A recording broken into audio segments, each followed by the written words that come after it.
All right, so my name is Jesper. Welcome to this session of Forging the Future, which is I'm hosting together here with Beatrice and others, and we're really happy to have Alice and Sinan here for this session, and it's going to be really good. Beatrice, would you be able to open the session? Yeah. So hello everyone, and welcome to Resilient Uprising. We are part of a global movement rooted in the long history of struggles for justice, struggles that often failed in the short term but never gave up. And our name reflects who we are, resilient in the face of defeat and committed to rising again together. So Resilient Uprising is built on three core priorities. First, we fight for global freedom of movement.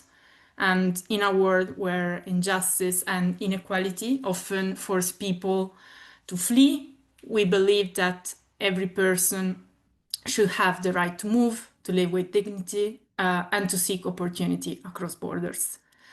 This is not just a matter of compassion, it is essential to the survival of democracy itself.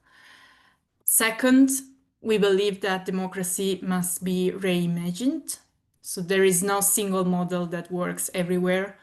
And that's why we support democratic experimentation, building systems that reflect the values and needs of each local context, while holding fast to the universal principles of freedom, justice, and equality.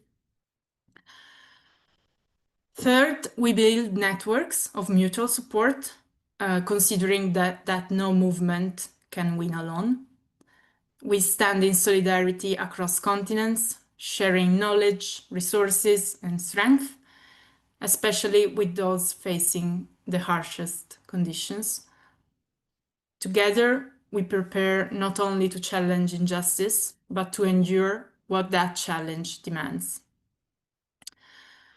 To make this vision real, our first and most important offering is the training program, Forging the Future. It's a space where we learn together, we plan together, and begin building the world we believe in, step by step and side by side. We have begun with Module 1, Grand Strategy, which is a deep dive into how movements can build lasting power. So together we've started studying the patterns of both failure and success and understand different models of social change and explore how momentum, trigger events, and polarization can be harnessed to shift societies. This module is designed to strengthen your strategic thinking and equip you with tools to lead movements that endure. This is not just resistance, it's construction. And we are laying the foundation of a future that is more just, more united, and more resilient than the systems that we seek to replace. We are Resilient Uprising, and we are here to rise again and again until the world we believe becomes reality. Fantastic. Thank you so much, Beatrice. And we will also start now with live interpretation from English to French for those who wish so. So thank you so much, Cecile, and starting that now. All right. Thank you all again. So this session came about through a couple of months ago. I was a friend sent me a recommendation to read this book, All In, a revolutionary theory to stop the climate collapse, and it was really exciting to read that and connect with Alice and Sinan and the really good and complementary work that they are bringing on really how to understand the past history of the social movements or revolutionary attempts or episodes in a simple way, which is not reading 16 volumes of various books that a very, very, very small minority of people will read.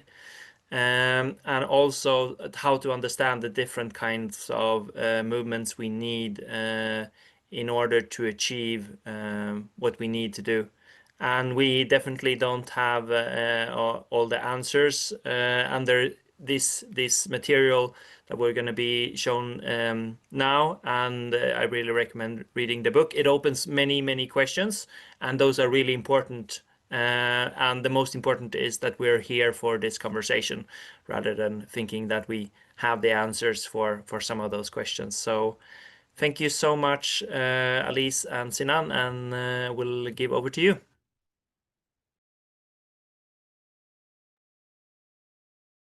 Hello, everyone. Start by sharing my slides. Check how it looks.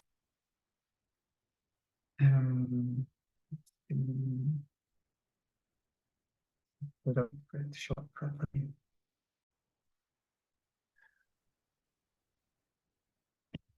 Is it working? Can somebody comment?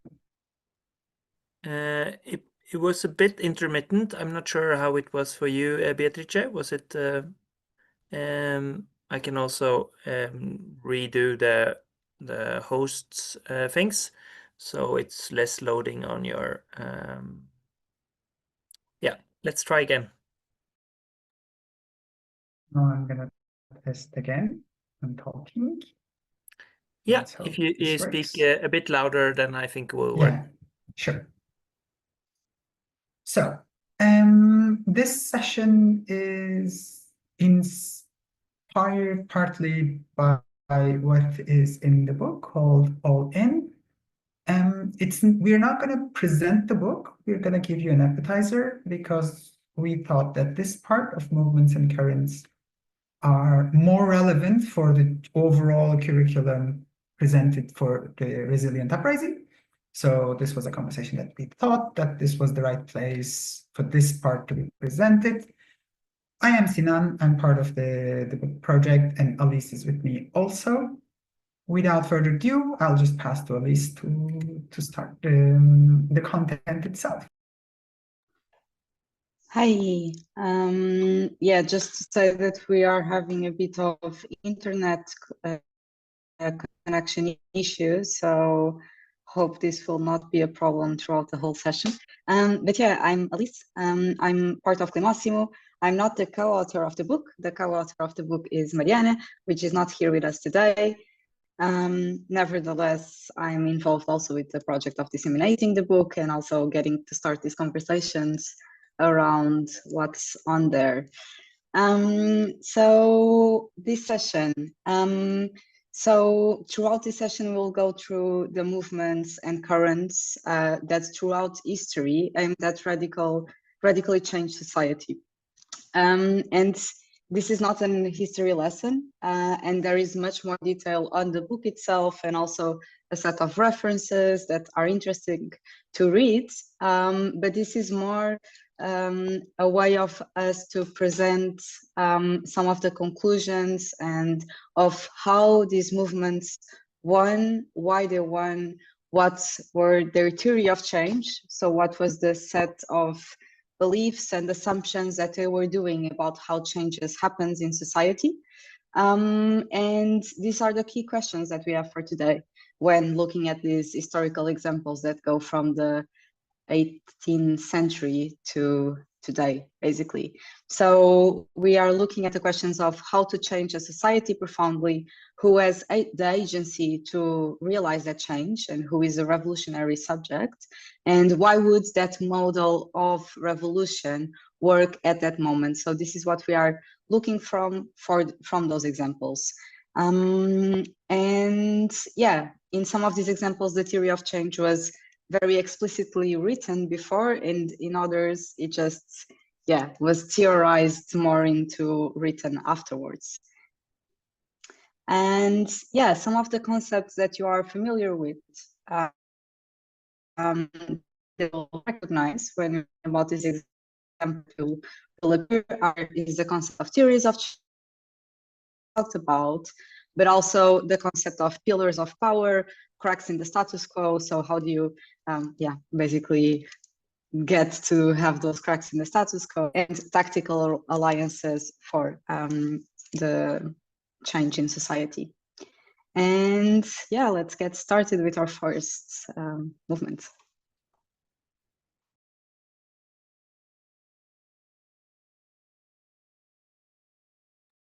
You're muted, Sinan. Cool. So let's get started. In the menu, we have, we will start with Jacobins, go through 18th century, 19th century, all the way with different versions of socialism, different international attempts, and further down until basically 1970s.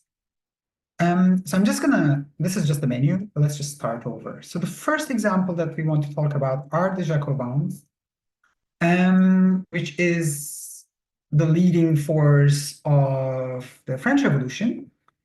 Jacobins themselves are created in 1792 to 1794 as an entity. The way they operate, the way they managed to do was find cracks in the status quo, so the ruling alliance and cracks in it, create a wide alliance that can attack those cracks, and with that wide alliance, build spontaneous mass mobilizations that gradually impose themselves and institute popular power. And this, in the context of the French Revolution, was called the National Constituent Assembly. So first the third estate and then the National Constituent Assembly. And from that process, leadership would show up. So the idea is that whoever can lead the mass mobilization, whoever can make the good proposals, would then take the leadership. So it's a post facto leadership. It's after the revolution happens that you discover who was the leader. And you can see Robespierre and and Danton in this image. So this was the first modern, let's say, example of a revolutionary algorithm. Then we move on to a little bit later, which is the Carbonari, which were created in Italy, but they existed in the beginning of 19th century in France, in Greece, in Spain, Portugal, Romania, Russia, Brazil, Uruguay, and so on. And they are responsible for a regicide that happened in Portugal that actually resulted in that gradually resulted in a Republican revolution afterwards. So that was a very important aspect of what they were doing. Similarly, we can refer to Mazzini, and this is also a revolutionary person from Italy. If you know anything about this young Italians, right, young Turks, young whatever, it comes from Mazzini's organizing model. He was involved in some failed popular uprisings in 1833, in 1843, in 1852, 53, 56. So it's really a person that had the unity of thought and action in his head. So all ideas should be followed by action, and he would really reject intellectualism in that way. And gradually, he was also involved in the revolutions of 1980, 1848, 49, and was also involved in the Garibaldi, and that resulted in the unification of Italy as constitutional monarchy. So these are some examples. You can also refer to Blanqui in France, who is the creator of Comité Révolutionnaire Central. And that is, you can see that it's later in 19th century. These are in a context where there are no spontaneous uprisings going on, right? There's no mass mobilization going on. So these people, although they are informed by the Jacobin model, they're like, well, we know what needs to happen, but it's just not happening. So they start with these leaders, self-proclaimed, let's say, people that propose themselves as leaders, and they create these secret societies. So, and these secret societies can be really, really big. Carbonari were thousands of people. So it's not just a small group leadership, but the secret societies that they build are really huge, and those trigger uprisings. That they call everyone in their network first of all, they themselves go to the street and they call everyone in the network. And once they are there, supposedly, everyone else will follow, right? And then they would seize political power. This was the idea that they had in their minds. And in many cases, in many circumstances, this worked to some extent. And it did make the revolution in Portugal for sure. There is a lot of subjectivation here. So when we look at these theories, they are these theories too, which was also arising around the same time, which focuses on the revolutionary subject from a historical perspective, because in this what we call conspiracy, conspirative theories of change, revolution happens because a group of people come together and say this is necessary, and then they just do it, right? It's a bit of an ahistorical or anti-historical approach to how change happens. So opposed to that, it was also rising historic terrorism that would historically try to identify who could be the revolutionary subject, what classes are more relevant, how can you mobilize those classes in particular, and so on and so forth. And from here, we move on to utopian socialists that were also looking for these kind of questions. So here we can give the example of Owen, who is the creator of cooperativism and self-management in England, or Proudhon in France, which is very much associated with the mutualism, individual anarchism, and so on. In those, you would start with mass, you would raise awareness, and as you build these... People are complaining that there are cuts. There are cuts. Suggest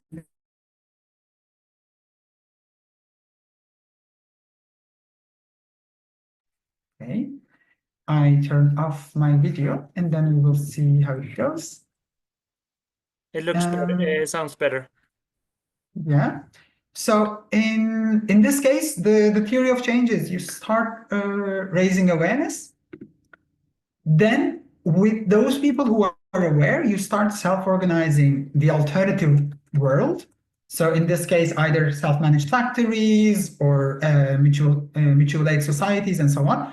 And through these organization of the alternative, the transition would happen somehow. The transition would happen on its own because these alternatives are simply better than whatever else is available at that point. This we can put hand in hand with the political fight against systems. So how would the status quo react to that? And what kind of political fight that you would need to have? So while utopian socialism was happening, at the same time, there was what was called the scientific socialism, which is to find the revolutionary agent, find the class that will deliver it, and move on from there. All right, let's hope it doesn't cut. So yeah, now we're going to talk about the first international. So basically it was the emergence of the International Working Men's Association, also known as the First International, that really brought societal change at a large scale and class struggle to the forefront. The First International was founded in 1864, and it reached an internal consensus on the need for the class struggle in 1869. However, this consensus was apparently not enough for collaboration, as in 1872 there was a split between two factions, one the anarchists led by Bakunin on the image on top, and the communists led by Karl Marx on the image on the bottom. So the First International dissolved in 1876. And what were the differences between these two factions? So between these two models. So they both had working class organization as the strategical starting point, But whereas the anarchism was focused on seizing the means of production directly, so engaging with economic struggle to achieve, to seize economic power, and based on that, then create self-management, a self-management model that would lead to a federalist way of the organization of society. The communism, on the other hand, was focused on engaging with the state apparatus. So engaging with political struggle to seize the political power, and this would lead to a different way of organizing society, which would be the democratic centralism. And the tensions or debates that were present on this time were about where does the power, how is the power exercised? So basically, if the power should be in any kind of way delegated, and how to engage with the state apparatus in general. So if the power should be delegated, for instance, through elections, or if the power should be exercised directly by the self-management ways. So, and also there was a debate about that about centralization versus decentralization of the organization of society. And when you move on, you can also put the screens on full mode of presentation. Yeah. I think I want to talk through yours. Yeah. I think I'm saying here, yeah. And I thought that this will work probably better. So, moving on, we go to the Second International, which was in the late 19th century and the early 20th century, which is still sort of active in the way that people that followed through created the social democratic parties, as we know today. Although social democrat back then meant something else, because you had everyone. This is the big, like VIPs, everyone in the room. Like Clara Zetkin was there, Rosa Luxemburg is there, Liebknecht is there, Kautsky is there, Plekhanov is there, Lenin is there, everyone is there. And of course, it's impossible to imagine why all of these people could share a room, but somehow they did, because they held these mass parties. And the Second International was created with the agreement that we need to seize political power, at least. So that was the main agreement that they started with. And Second International also, if you don't know, is the entity that created 1st of May and 8th of March. So there were days, gatherings and call-outs from the Second International, and they became part of our history.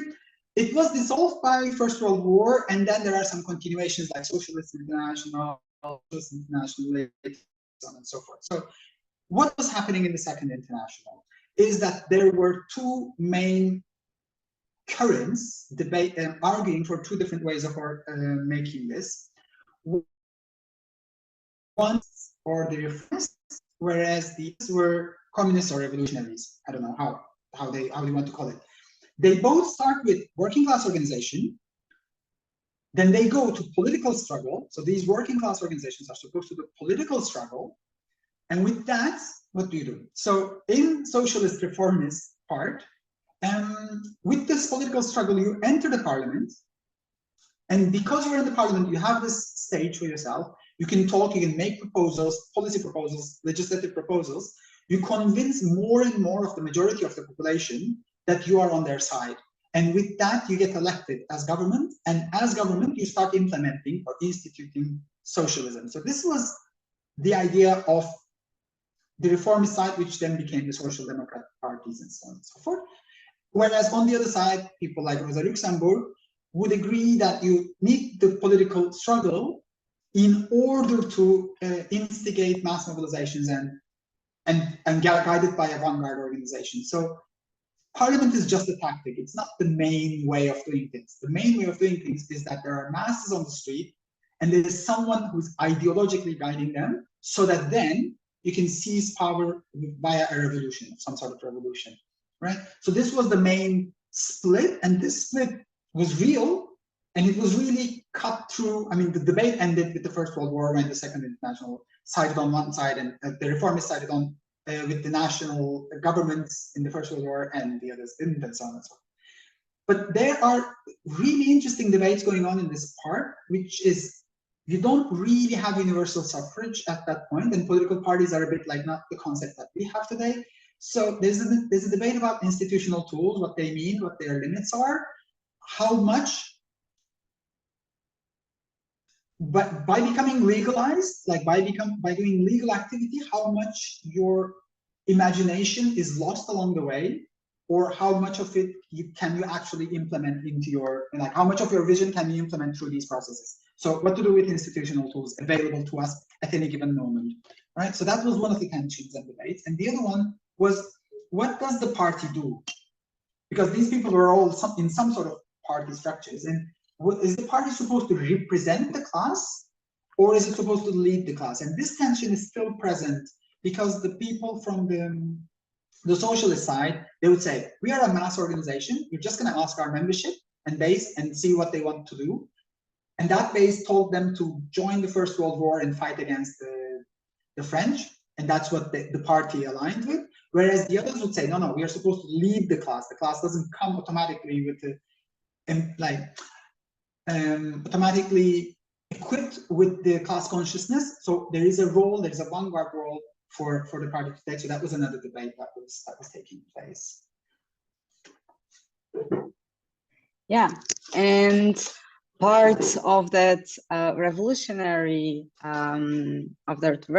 side, we have the famously known Vladimir Lenin, which was a member of the Russian Social Democratic Labor Party, and later on the leader of the Bolshevik Party.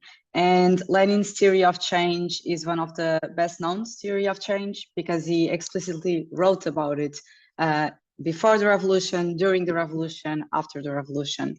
And this theory of change started off with mass agitation. And so the party's main function was mass agitation through a vanguard organization that would lead the economic struggle and the political struggle, preparing for the revolutionary conditions to then seize power via revolution with a popular alliance to institute socialism. And we have some debates or tensions that arose at this time. One of the debates was between the Bolsheviks and the Mensheviks. There were different kinds of disagreements, but one of the main disagreements that existed was if first you needed to have industrialization to then have socialism, or if you could, in Russia, directly go for socialism. And the Bolsheviks believed in this later in the second side. Another discussion was who calls for and organizes the revolution. If it's the Soviets, which were the popular organization, if it's the trade unions, which are the workers' organization representing the workers directly, or if it's the Communist Party, so the vanguard. Another discussion that existed was what is the role of the peasants in the Russian Revolution, so if they are a revolutionary subject. And finally, another discussion that arose is that basically, so Lenin defined socialism as the dictatorship of the proletariat. So basically this was socialism in the real life. And how do we deal now with this model? Where do we go from here? What does this look like? How does it progresses? Yeah, and we've gone now through the first half of our menu, let's call it like that. We still have a lot of more recent history to talk about. We are going to depart when we get back from Trotsky, and we'll go all the way to the new social movements and some theories of change that are more present in our daily lives right now as organizers. But before we go to all that, we want to take a pause here and to discuss and to create different groups for you to discuss. And we'll have our amazing people that are doing all the magic on Zoom to help us with this. But we want you to discuss in groups of 3 these 2 questions. So one question that we want you to discuss is, what is your theory of change? And let me recap on the meaning of theory of change is, so what are the assumptions? How do you see change happening in society at large scale? And also to talk about how explicit is it in your organization? And another question that we want to ask you is, who is the revolutionary subject of the climate crisis? Because throughout all of these examples, we've seen different answers to this question. And who is it today, or who do you believe it is today? And I would ask the people that are doing the magic of the breakout groups to create groups of 3 people or 4 people for 15 minutes. Is this all right? Thanks, Alice. Just one moment, and we'll have the rooms ready.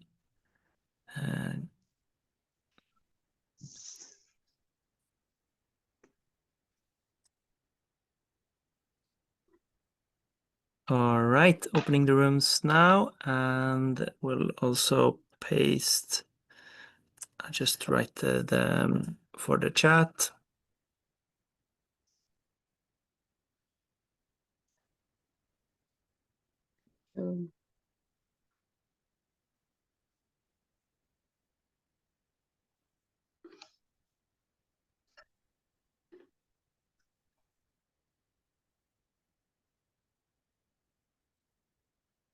All right, then we'll open the rooms now, and you'll have 14 minutes plus the 60 seconds for closing the rooms.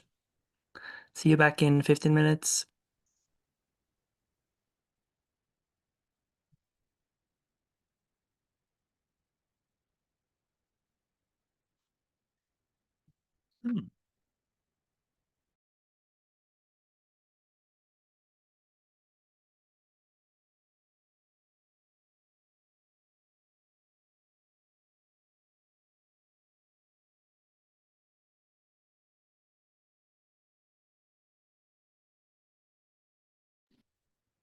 Hi, welcome back. I'll just give a couple more seconds for people lost in the internet space.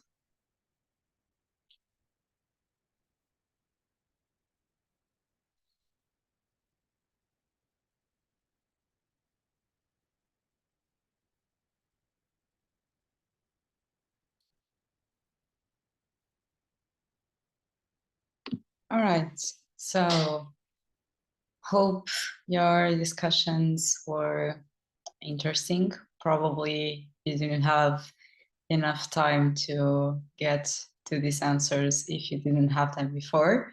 But it's a way to, either to start thinking in these terms, either to, well, share what you had already thought with other people and listen from them.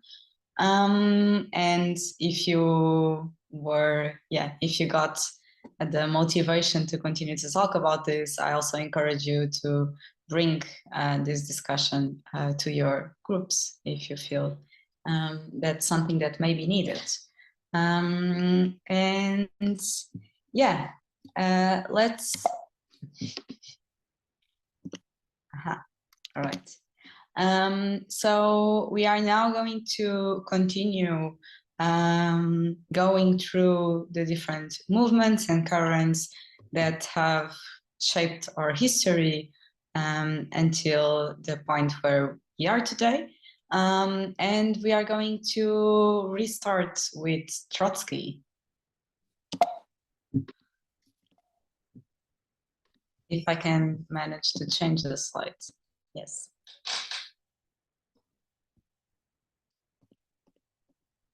Okay, so we want to talk about Trotsky And then we will talk about Trotskyism and Stalinism, which is a different thing.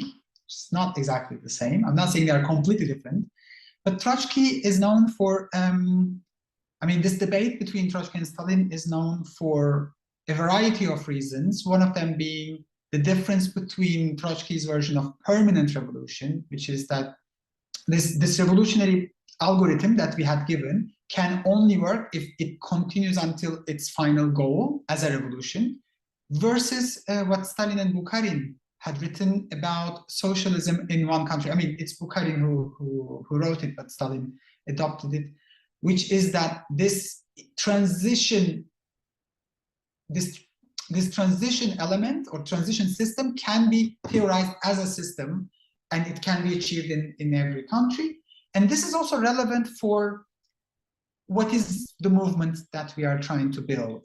Because on one side, you would want an international worker movement, and on the other side, you would have national movements, but then they would be internationalist.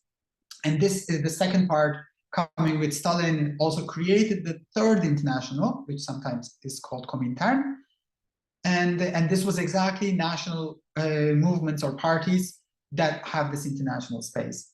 And then there is also the debate about what revolutionary conditions exist and how much of it is subjective. So how much of it can we influence and change, and how much of it is a given in any specific context. So these are the discussions that were taking place right after the, let's say, the victory of the Soviet Revolution. So, and then this gave rise to some isms. And these things that we have. So Trotsky and Stalin were having a conversation a long time ago.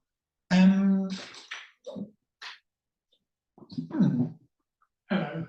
You're in a meeting. Sorry, you're having my presentation. It's occupied. Sorry. Yes, I'm sorry. Okay. So Trotskyism starts with a mass organization. This is the man in the back there. Excuse me. Okay. Excuse me for that.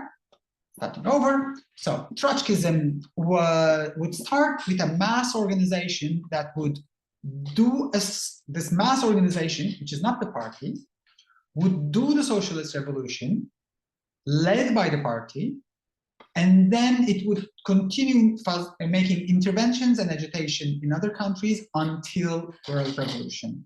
So this is how they envisioned and have envisioned a revolution to take place. Whereas in Stalinism, you would have the party of the class, so it's a class party, and that thing will then do the socialist revolution. So one could say that the revolution is organized by the party and not just some random mass mobilization. And that revolution would institute what they call socialism. And this happens in every country. So then they start doing international solidarity for each of their contexts. So these were some of the issues. And in a way, one can say that as revolutionary model, as it was happening, the Stalinist model worked, right? Because the Soviet Union not only worked as a country, like at that point in 1920s, 1930s, seemed like it worked. And also there was this whole Second World War that the Soviet Union won and emancipated Eastern Europe from Nazism. And it also helped, it did the internationalism that it proposed to do, because it helped revolutions in North Africa, in Palestine, in Afghanistan, revolutionary movements in Korea, in Cuba, in Southeast Asia, in Sub-Saharan Africa, in all of these places. So at the time that they were proposed, one of them actually was actually giving results in the short term, at least. Now, new problems showed up while discussion was taking place, which is that anti-colonial struggles in the 50s and 60s, they were not interested in some outsider savior. So they wouldn't be interested, they were not interested in a European leadership with European terminology. They had their own ways of doing things and their own versions of history and their own versions of what civilization looks like. So there was this whole discussion of like construction of an anti-colonial nation, humanizing the colonized and the internationalism of the peoples of the majority world. And this led to what sometimes is called third worldism. And movements in Egypt, Vietnam, Venezuela, India, Algiers, in Guinea-Bissau, in many places, defined themselves in their own terms, started defining themselves in their own terms. And we're going to talk a little bit about this, starting with Mao, who was part of the Communist Party of China and was one of the leaders of Chinese Communist Revolution that took place in 1949. The main issue, let's say, for Mao to resolve is that this dialectics of history, where capitalism did not develop, let's say, naturally, but it's imposed from outside. How does it work? How does this dialectic work? Because in these contexts, there is a deindustrialization, and they're imposed by the colonial power, by the imperial power, and therefore you don't have working class growing and a capitalist class growing as well. So you don't get this proletariat basis, like the class language that was common in Europe wouldn't apply in many parts of the world. So Mao said, in this context, the poorest of the poorest and the most exploited are the peasants, and they will take the leadership. So it's a completely different perspective. And after Mao comes Maoism again, and because of this more confusing or confused class composition, they start with a popular party organization. So it's not a class organization. It's made of different classes from the bottom. So everyone who is working is in there in one form or another. Everyone who is exploited is in there in whichever form of exploitation. This organization does warfare. So it's what they called protracted people's war. Basically, it's a mixture of mobile warfare and guerrilla warfare. So it's just massive armies marching and attacking the state apparatus. Through this war, they would seize popular power, and they would make what they call a democratic revolution.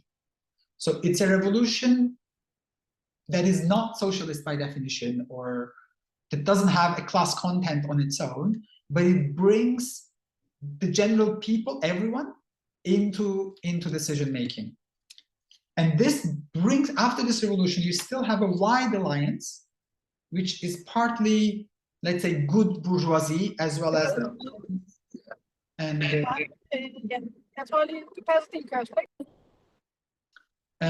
there would be a wide alliance as well as an industrialization that would take place. And this would then give proletariat. So, and this proletarianization would happen to the society as well as to the party itself. And with that, you would slowly transition to socialism. And if you ask Chinese Communist Party today, they would still say they are doing exactly that. And if you say, but this looks a bit like capitalism, they would say, yeah, that is the wide alliance and the industrialization. We are aware of what we are doing. So if you look carefully into this algorithm, you can also see parallels of what is happening now in China, as well as in many parts of the world where this algorithm was applied. Yeah. So later, and also relating to the problems that Sinan was talking about when we were looking at Trotskyism, guerrilla movements had to create different variants of the Maoist theory of change because there were additional considerations to care for. So these movements were emerging in societies with different and coexisting class realities, and were under external, direct or indirect domination that could be either economical or political. So the guerrilla movement started off with a minority of intellectuals building a vanguard organization. And this vanguard, its role would be to create a national identity that would pave the way for a popular organization. And the guerrilla movement were based on three assumptions. One assumption was that the people are suffering. The other assumption is that there exists an artificial balance, artificial equilibrium of the regime that is created due to cultural hegemony and due to the fragmentation of the oppressed people. And when the guerrilla breaks this artificial balance, the people will be able to mass revolt and will mass revolt. Through this, you could create the mass organization that would lead to the revolution. And you had different examples of guerrilla movements throughout history, and they looked very different in different contexts.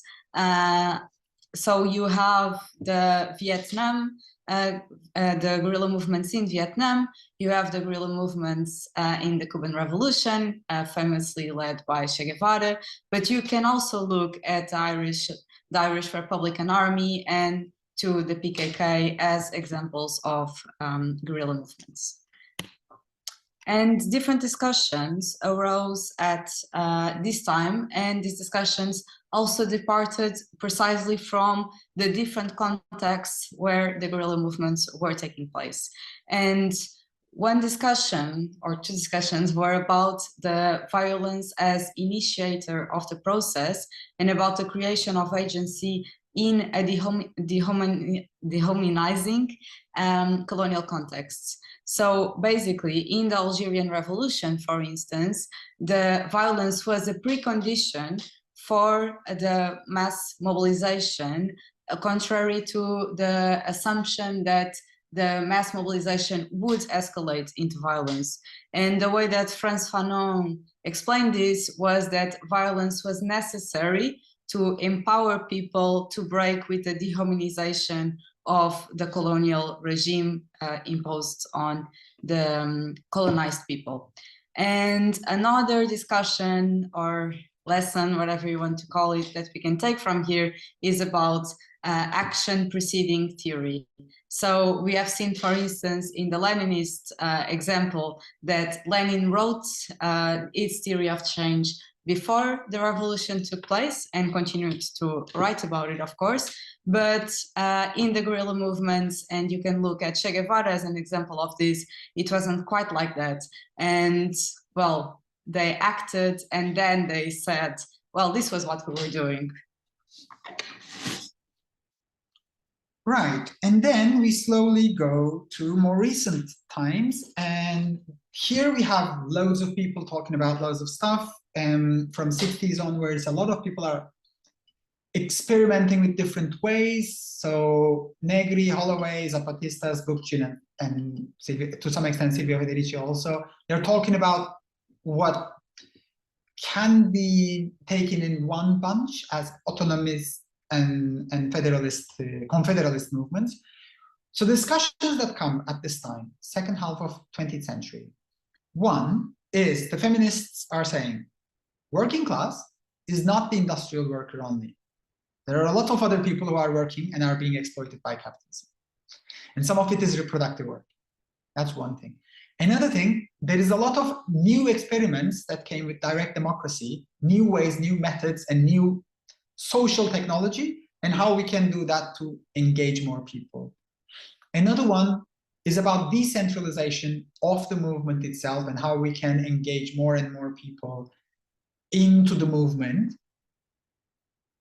And at the same time, by the end of 80s, there is this whole discussion of end of grand narratives, as in there's no single way of telling history. There are various narratives that are all valid and sound and so on. And so how can we take this plurality into our theory of change?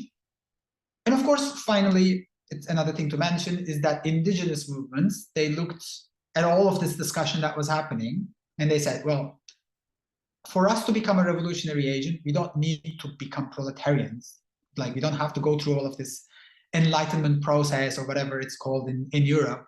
We are already resisting for for centuries. So they also introduced a completely different dimension to what revolutionary agency looks like.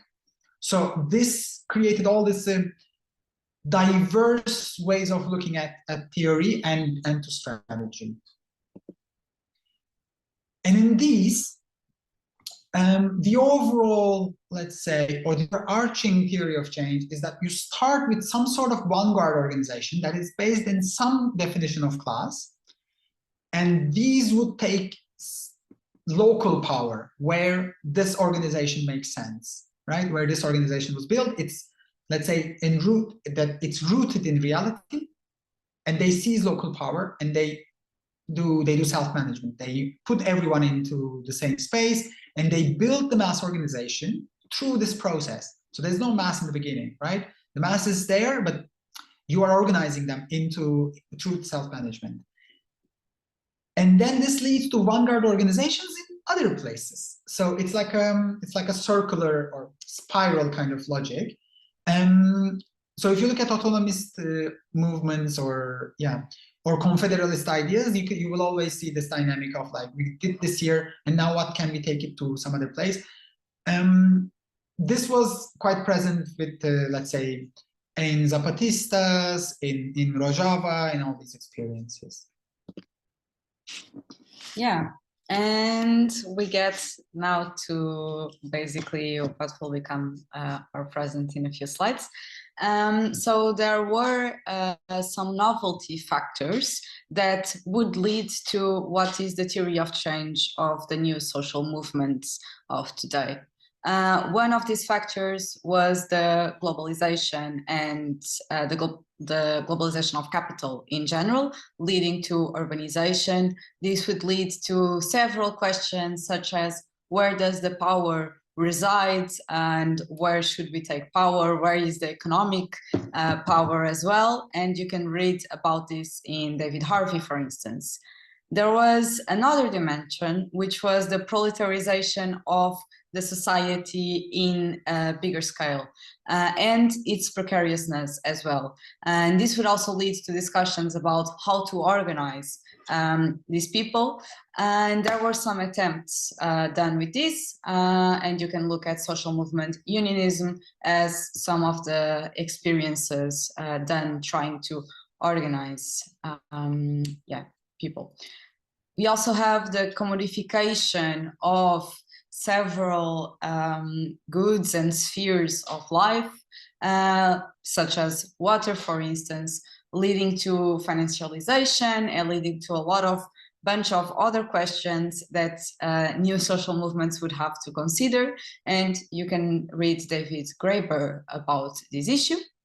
Then there were also questions about intersectionality that I think most of us are very familiar with, but basically the intersected issues and several oppressions such as class, race, gender, and you can read about it in Bell Hooks. So Bell Hooks wrote about it and led some of the foundations that we all know today.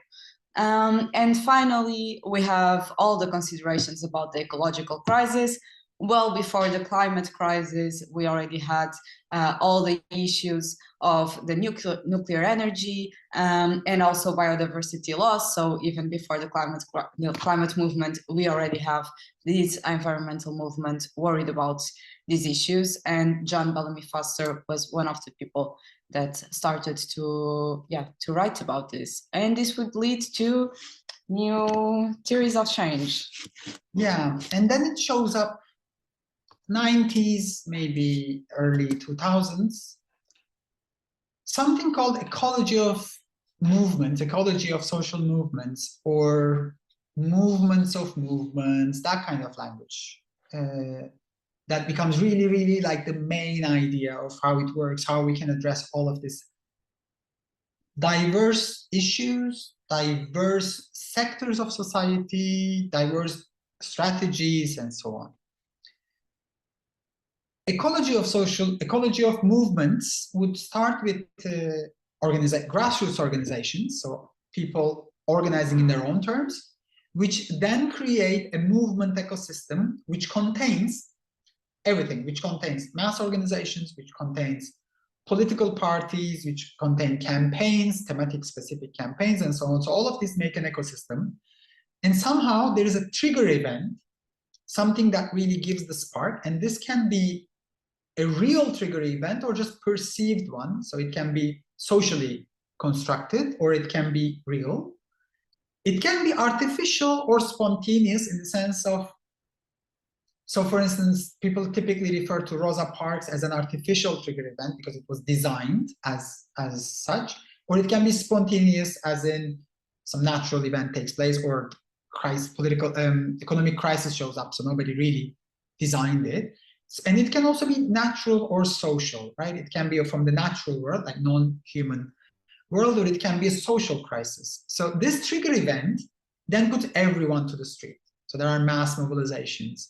And this mass mobilization would then cause social and or political change. The good example for this that people generally refer to is what happened in Bolivia with the water wars and Evo Morales and so on. And of course, after going through all of these examples, everything that we said, like we gave you a lot of stories of how change happens and these kind of linear algorithmic ways of approaching. And then when you look at this, you may be a little surprised, like mass mobilization implies social and or political change, which was the main question for everyone else, and they had to put a lot of intermediate steps for this change to happen. And here it's sort of assumed, right? So there's this, it's a bit much less ambitious about to what extent, what do we consider as change, what qualifies as change, and how far is this supposed to result, and so on. So it's not really as such, like as written in this way, which is, yeah, is written in this way, it doesn't look very convincing, but it's also the main assumption that most of us have about how change happens in society. And this leads us to the end of the examples. So we went through a lot of stuff, all the way from Jacobins through the internationals and many revolutionary movements from across the world, all the way to today, an ecology of movements. And of course, these are all historical examples that are essential for us to understand and engage with in different ways to understand, because many of these discussions are happening today in different words and in different contexts, but they are still relevant. So we want to go into a little bit of detail and what is new today in terms of these discussions. But first we want to wrap up. So there are some questions of relevance of history and theory for today. So why should we look at these things? These happened a long time ago, because they still have meaning for us. But there are new questions also. So one of them is something that we are also, all of us are still discussing, which is the role of state. What is state, right? And there was an understanding that the state was the collective capitalist, as in the abstract collectivity of the ruling class. But as such, how do we engage with it? What do we do with it? Another question which Alice was mentioning is about impacts of globalization, economic globalization. So if capital is flowing around, how much of nation state is relevant in terms of political decision making? And given that there was neoliberalism, of decades-long neoliberalism, how much of state apparatus is still has power or sovereignty to make decisions? And what does that have to do with social movements? So how much of the decisions we can do at the national scale or regional scale, and how much should we organize internationally? So there's this discussion that is also relevant for us today, but that was also being discussed in different layers. And also, given all these debates, what is a party model? So this vanguard element, like how does it look like today? It doesn't have to be a copy of what happened before.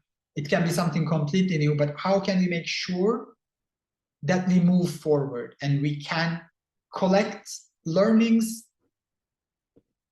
and then coordinate and move forward and make good proposals for the society, for the class, for the movement, and so on. So these are some of the things that we want to discuss. And these are interesting questions to debate, but we are now at the end of our 1.5 hours. So this will be a bonus for whoever is interested in staying with us for another half an hour. I'm just giving you a pitch of where we will go, but first we want to wrap up for if anybody was considering to leave in 90 minutes. So we're just gonna move on now and come with a closure. Yeah. So throughout the session and throughout all of these examples, just to do a quick recap of the questions that we were looking at, and also we were looking at the questions that these movements were asking to themselves. So how to change the society profoundly, who has agency to realize that change, and why would that model of revolution work at that moment? And why were we looking at all of these? And why were we looking at all of these examples? Because, yeah, history is very interesting, but what can we take from it now while planning our current lifetime revolution? So one of the lessons that we wanted you to take from this presentation is to stop repeating discussions that already happened. So as Sinan was saying, much of the discussions that were happening since the Jacobins until now continue to exist, and sometimes we are not using the same terms. So we are not using the same terms as, for instance, Bakunin and Marx were using, but we may still refer to these discussions, and at this basis, we may also be talking about this. So we are still talking today about federalism versus democratic centralism. We are still talking today about seizing economic power or seizing political power. We are still talking about who is the revolutionary subject. And there are several discussions that have happened that we can try to save ourselves sometimes by repeating, but at the same time, when we want to repeat to these discussions, it's important to look at what was already discussed and to return to these primary sources and to read them in their own contexts. Of course, there will be differences from today, but when we take a step back and look at them, we'll find maybe some different answers for our present times. And a last thing that we wanted to say is to avoid the strawman fallacy.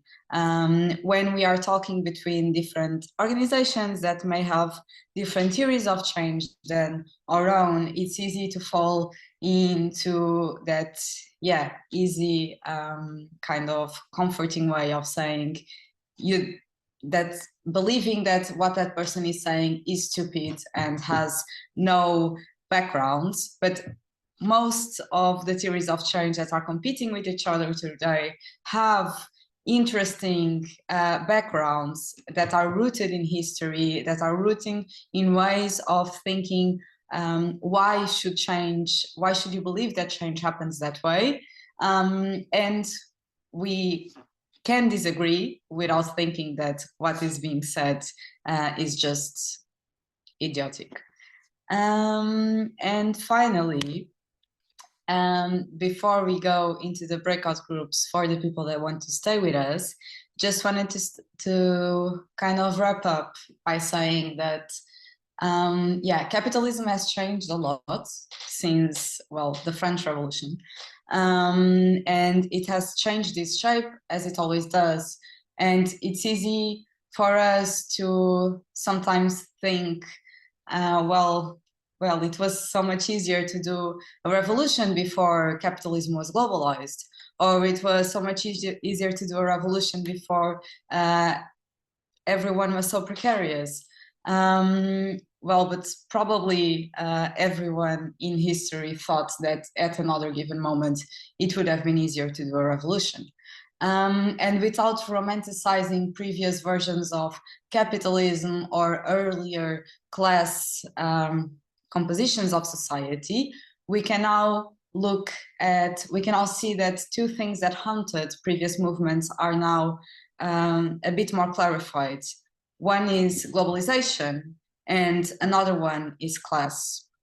And we now need to build the revolutionary theory for our own times, taking into account these two factors, and also taking into account that maybe this is something that didn't exist before, which is deadlines that are imposed by us by an existential crisis called climate crisis. And this book may provide the beginning of the discussions around that theory.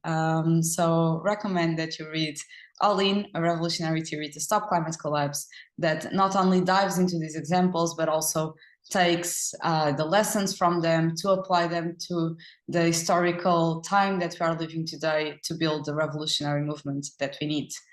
And yeah, thank you. And pass back over to Sinan. Yeah, I think we'll pass to the facilitation team at this point to take us from here and guide us for the next half an hour. Fantastic. Fantastic. Thank you so much, Alice and Sinan. This is such a important to be able to actually understand kind of where we're coming from and the different legacies and traditions. And it's very few people who have the time or the to read the thick books and really get into all of this. So it's so good that you're making this accessible. And this is just a very small kind of peek at the book. There's so much other good stuff with the movement as a party and much more, and also how the different kind of components of the movement that we need. So do check out the book and the other offerings that All In team has. So and before we go to a small break, before we start the bonus session, here's the 2 registration links for the next upcoming sessions, which has not been on the previous registration link, because next time it's going to be 1 hour earlier.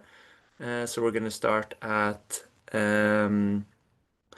in Central European time. It will be 6:30, and then corresponding to other times it will be 1 hour earlier, with a grand narrative. So not just like how do you kind of push your message, strategic communication, but actually how do you shape a grand narrative. And Alex Lockwood was one of the people who co-founded Animal Rising, that has been doing some really interesting work, and is continuing to do so.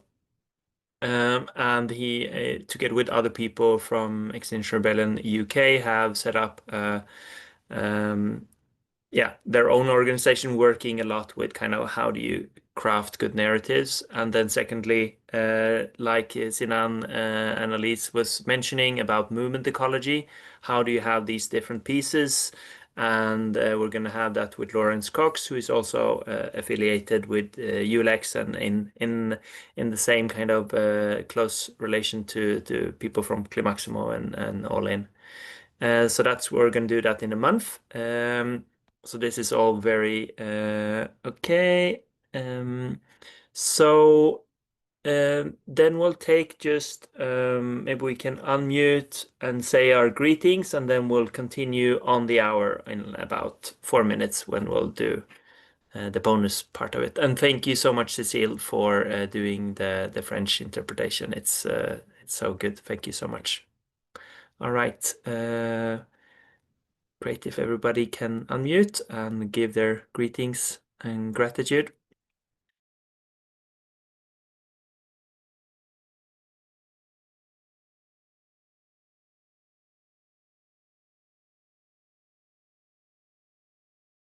Oh, sorry. I need to actually enable that because, yeah, now you can. Sorry. Here we are. Great. Thank you. Thank you Thank very you. much. Love, love, love, Thank love. you. Really Yes. enjoyed that. Very Really, useful. really, Very really good. Thank inspiring. you. Thank you, Elise. Thank you. That was great.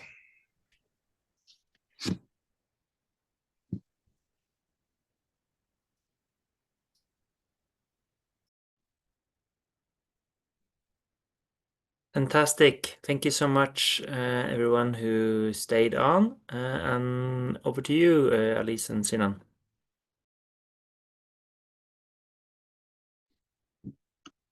Hello. So we put the questions in the chat. These are a bit more abstract because they are a bit more present in our heads about like how we can move forward, because the previous questions were like, okay, all of this history and so on. But now, given all this history of engaging with the state, engaging with elections, engaging with different forms of social movements, what do we do with, like, what is the role of the state, particularly if you talk about climate crisis, right? What is it?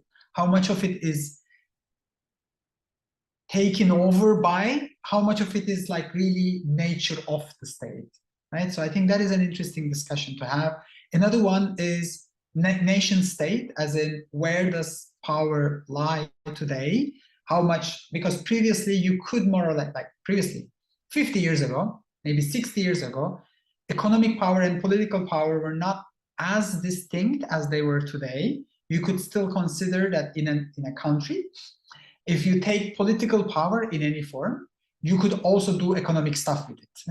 And today, with neoliberalism, with globalized capital, financial systems, and so on, that's a bit vaguer and more ambiguous, like where does power lie and what does it mean for social movements today?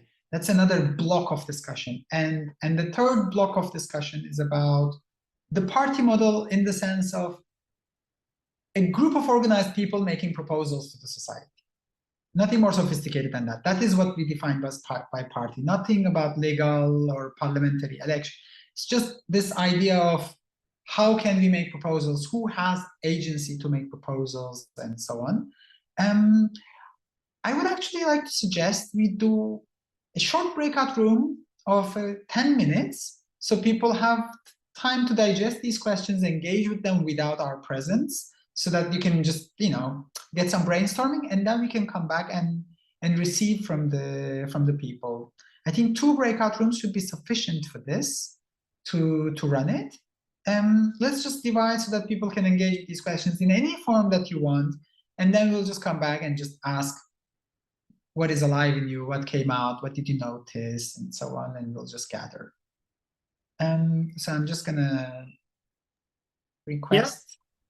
If everyone can copy the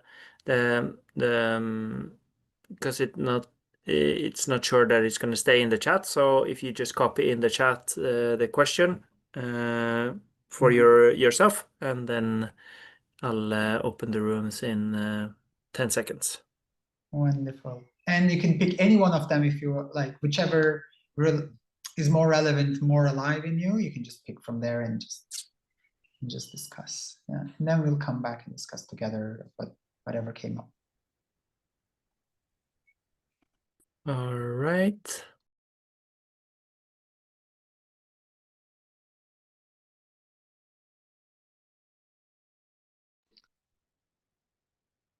Welcome back, everyone. So I'm just gonna, we're not gonna facilitate anything. We're just gonna ask, what did you think?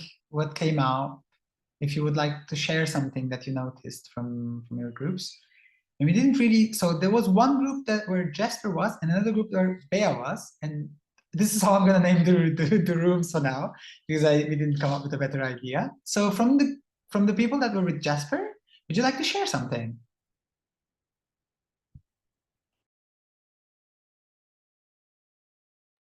We can't hear you, Bea, if you're...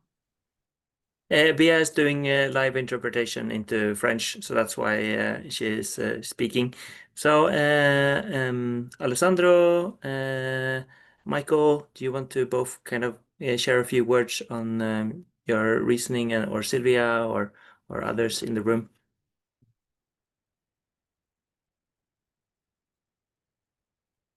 Okay, maybe I'll just summarize then. So there were several really good reflections, both on, instead of like an abstract question like what is the best situation, but what is the best to do and how to understand it, how can we, in this situation, what should we do? There was the example of local governments, if I remember correctly, asking kind of social movements, it's really good that you're putting this pressure because then we can do our job and we can push for the change we also need, but we need legitimacy and so on and so forth. And then also a reflection about the far right or other kind of what you usually term right wing, they are able to kind of get this synergy happening. And what can we learn from what they're doing? And maybe it's also around grand narrative. They're creating really kind of good narratives that are kind of gathering people, and maybe also they have lots of resources to pump those out. And then yeah, so that was some of the questions. Anything else from our room? Sylvia, do you want to share also what, because you were in the beginning, then my memory is furthest away.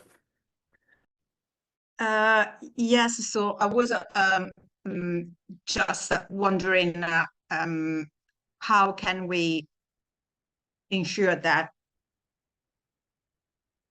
the social movements, whatever social movements do, whatever they promote and they want, how can we ensure that those demands are met by someone in the state, in parliament, by any political party? How can we ensure that action taking place in society can bring about change? Because for me, there's a huge disconnection between what society does and wants and what the political parties, even the political party, mainly the political parties on the left, are actually doing. And this is across countries. It's not just one country. It's not just Europe. It's everywhere, almost everywhere.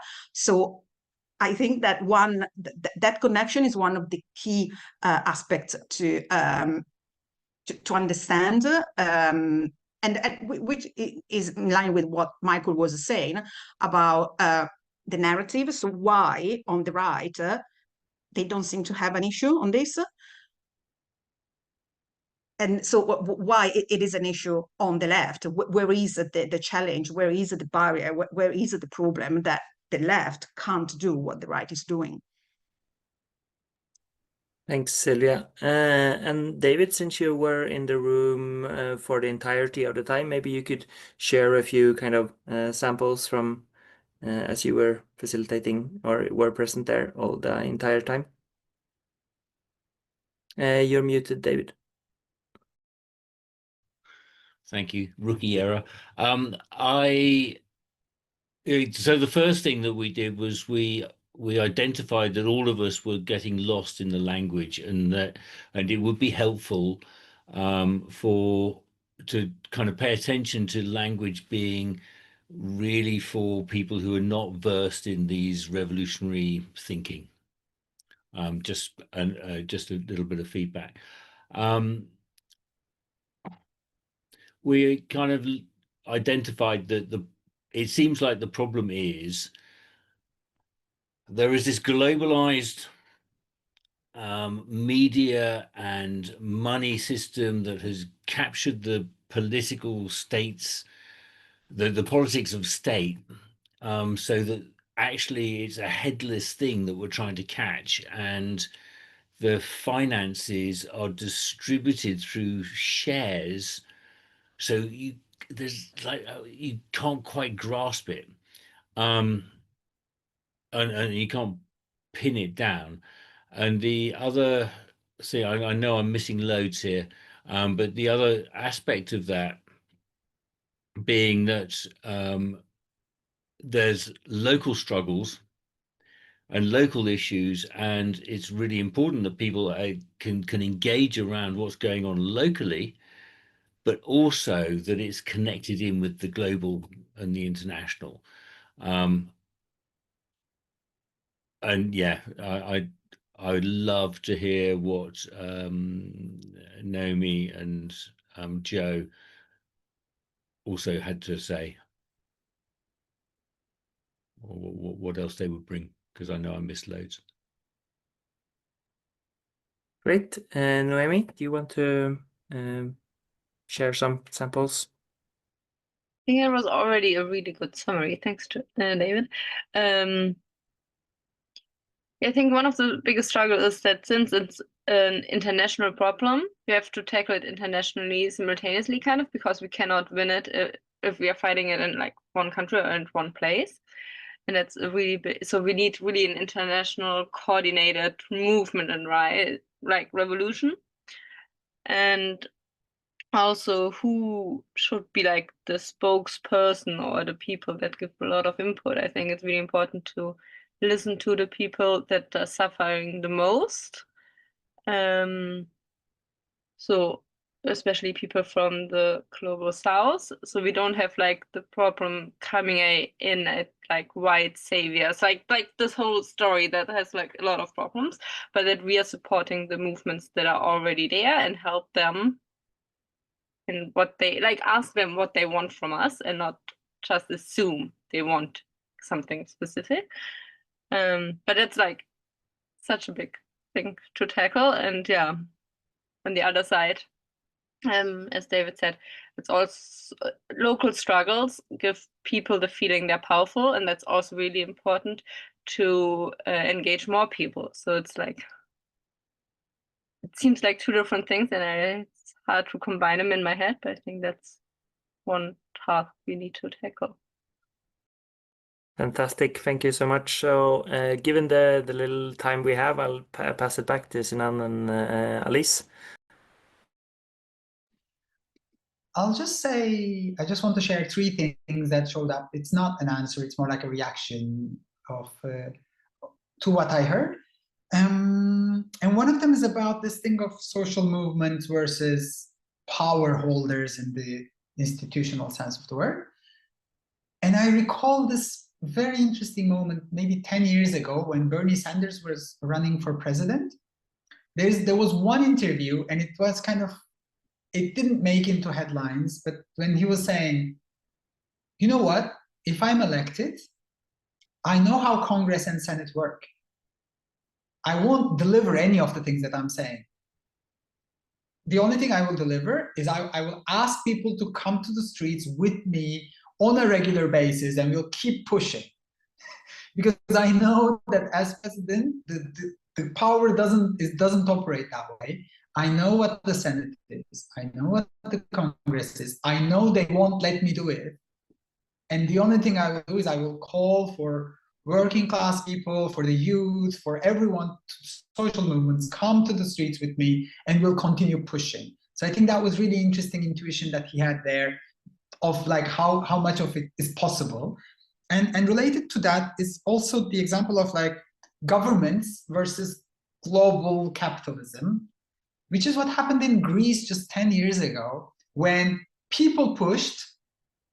There was a referendum saying we're not going to pay the debt, and they still had to do the austerity and everything because the power was not in Greece. So all of Southern Europe was passing through anti-austerity imposed by some other entities that were not properly elected for them. So it's also to understand how much of, even when people want and the government is trying to represent in some way, let's say, let's be generous and say they were actually trying to represent, how much of mandate, how much of sovereignty they have to push in that direction. So I think that is an interesting example of like, where do we live today?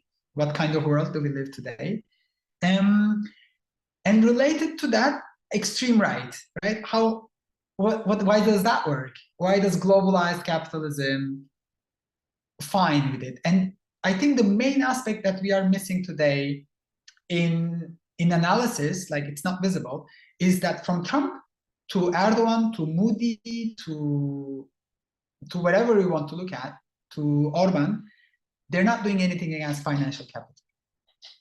They are doing a lot of things about production, about migrant, like labor movement, about production, like concrete objects, but they're not doing anything about banks. They're not doing anything about financial capital, which is what globalizes everything. So the power lies there. It's I agree with the summary of David. Like it's not really easy to pin down like what exactly that is and how to address it.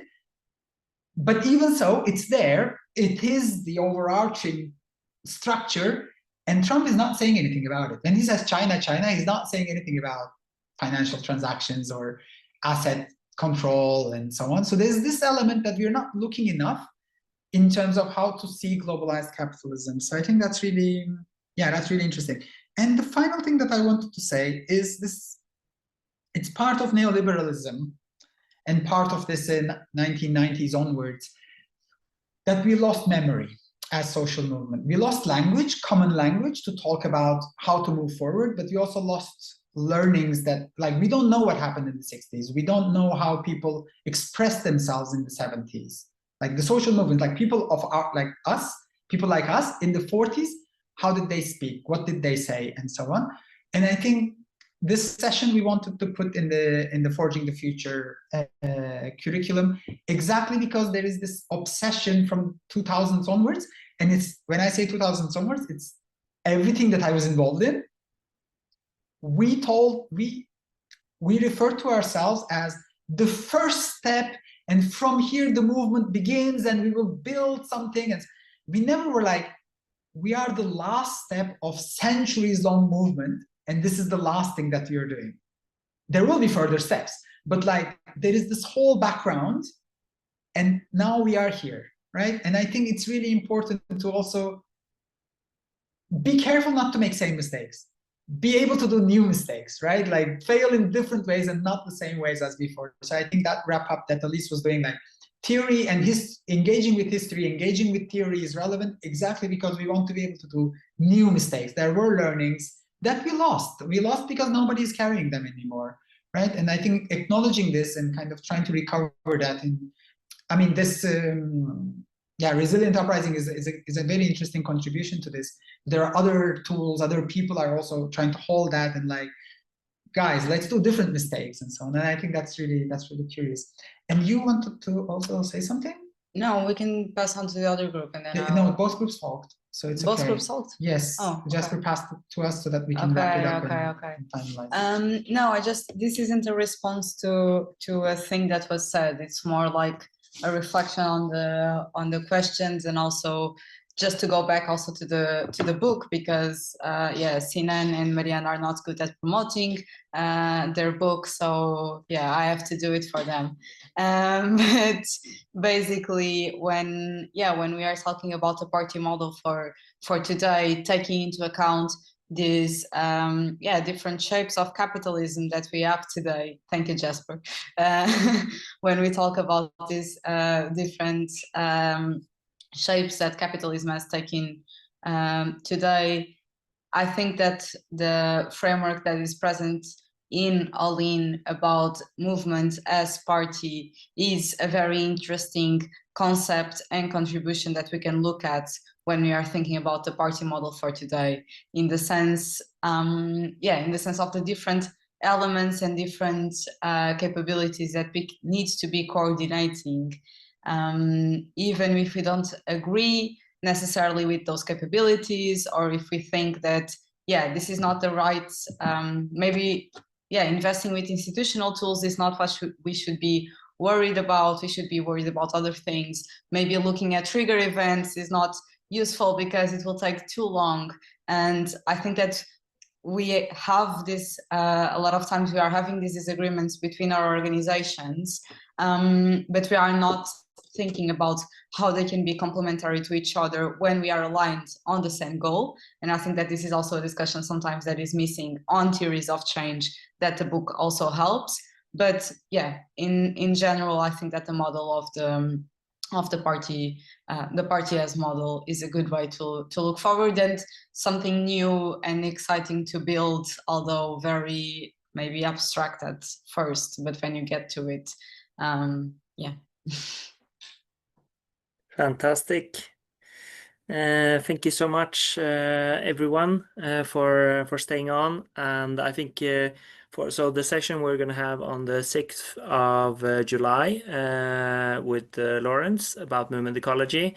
A good preparation for that is reading the book and while you're waiting for it to get shipped, then there's a lot of good online resources also that you can read also from Lawrence on the website. So this is just a very kind of a starter of these kind of conversations that we really need to have. And yeah, it's this is really good. And if you want to be part of kind of also curating this kind of and deepening these conversations within Resilient Uprising, just send us a message, and then we'll get yeah, we will yeah, continue with that. So thank you so much, everyone, and let's unmute, and then we have that next session in 2 weeks. Thank you so much, everyone. Thank you, Jasper. Thank you, everyone. Thank you, everyone. Yes. Bye. Bye. Bye. See you next time.